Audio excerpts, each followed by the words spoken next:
Hello বন্ধুরা, আমি আবার আজকাল একটা তোমরার লেগে কালী পূজার ভিডিও লয়ে আইছি। তো তোমরা সবাই কেমন আছো? আশা করি ভালো আছো, আর আমিও ভালো আছি। তো দেখো, এইদিকে কালী মায়ের লেগে পদ্ম ফুল অর্ডার করে আনা হয়েছে। তো এইদিকে এই বাচ্চা টাচ্চা সুন্দর করে মানে মালা বানাইবো 108টা ফুল দিয়া, বেলপাতা দিয়া, সব কিছু 108টা করে দিয়া মালা বানাইবো। তো দেখো, এইদিকে আমার বড়দি ঠাকুরের ইয়ে করতেছে, অগ্র করতেছে। ঠাকুর ওখানে মানে যে জায়গায় পুজো হইব ওই জায়গায় নিয়ে বসানি হইব।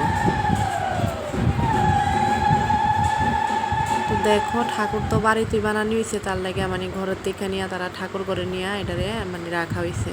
তো সব কিছু রেডি করে আবার আমরা যাইতেছি জল ভরার লাগে রেডি হইতেছি। দেখো, কুলা টুলা রেডি করছে। তো এদিকে বর্দি কুলা লইতেছে। এবার আমরা ওখানে মারে অগ্র করামো, অগ্র করে সেরা তো আমরা সবাই জল ভরার উদ্দেশ্যে রওনা হবো। তো জল ভরতে ভরতেও রাত্রে হয়ে গেছে, আর কালী পূজার জল তো রাত্রেই ভরে, এটা সবাই জানো। তো গেছি যে আমরা অনেকটা দূরে গেছি জল ভরা। তো দেহ অন্ধকার পুরা।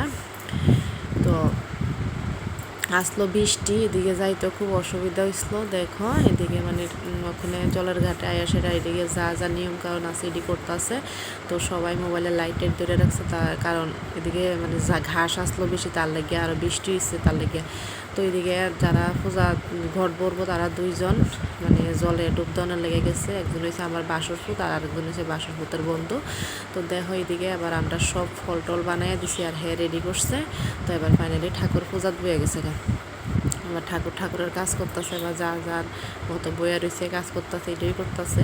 তো দেখো, এইদিকে ওখানে ঠাকুর মায়ের চোখ করবো, তার লেগে কাপড় টাপড় লইয়া আমার বাসর পথে দাঁড়াইয়া রয়েছে। আর এদিকে ওই লোকটা দেখতেছে যে তাই নিয়ে ভোগের পাক করতেছে। এটা হচ্ছে আমার বাসর পথের বন্ধু, তাই নিয়ে রামকৃষ্ণের ভক্ত, আর আমার বাসর পথ হয়েছে রামকৃষ্ণ দীক্ষিত, তার লেগে তাই নিয়ে ভোগের পাক করবো। এদিকে আমরা সবাই বয়ে রয়েছি, আর আমরা দুনো গালের মাঝখান দিয়ে ওই বাকিরা দুষ্টামি করতেছে। তো আমরা একটু ভিডিও করছি, আর এইদিকে বলির আয়োজন করতেছে। দেখো, এইদিকে বলির লেগে প্রস্তুত দিয়েছে চাল কুমড়া, কলা, আর একটা শশা বলি দিয়েছে। দেখো, জয় মা কালী বিয়া বলে দিয়া লইছে। তো তোমরা আগের ভিডিওতে কইছি এটা তারা বাড়ির স্থাপিত মূর্তি, আর যে আর করতেছে হচ্ছে আমার বাসর ওই মূর্তি বানাইতে হয়, সব কিছু করছে। আর ঠাকুরের প্রতি খুব মানে খুবইও থাকে, মানে ভাল লাগে। সে যত নিয়ম কারণ করে আমরা মহিলা মানুষেরও জানতে না। দেখো, এদিকে আরতি শুরু করে দিছে। পূজার তো সারা রাত্র থাকতে ভালোই লাগছে। যখন প্রসাদটা খাইছি তখন ওই শরীরটা একদম মাইরাইয়া করছে। তো দেখো, এদিকে সবাই আরতির সময় তো সবাই একটু মানে শরীরে তাল উঠতে জায়গা। তো ঠাকুরের প্রতি খুব মানে ঠাকুরের মার প্রতি খুব ভক্ততে। তো এবার সব কিছু শেষের পরে লাস্টে আইসি আমরা যজ্ঞ। তো আগে ভোগ লাগানো হয়েছে, ভোগের পরে আরতি করা হয়েছে, আরতির পরে এবার যজ্ঞ শুরু হয়ে গেছে গা। যজ্ঞের পরে আমরা সবাই মায়ের পায়ে অঞ্জলি দেবো। তো দেখো, যজ্ঞের আগুনটা খুব সুন্দর হয়েছে, মানে অনেকটা উপরে উঠছে, আগুন উপরে উঠলে বলে ভালো। তো দেখো, আমরা এদিকে 8 জন আছি, 8 জনে আমরা অঞ্জলি দিতেছি।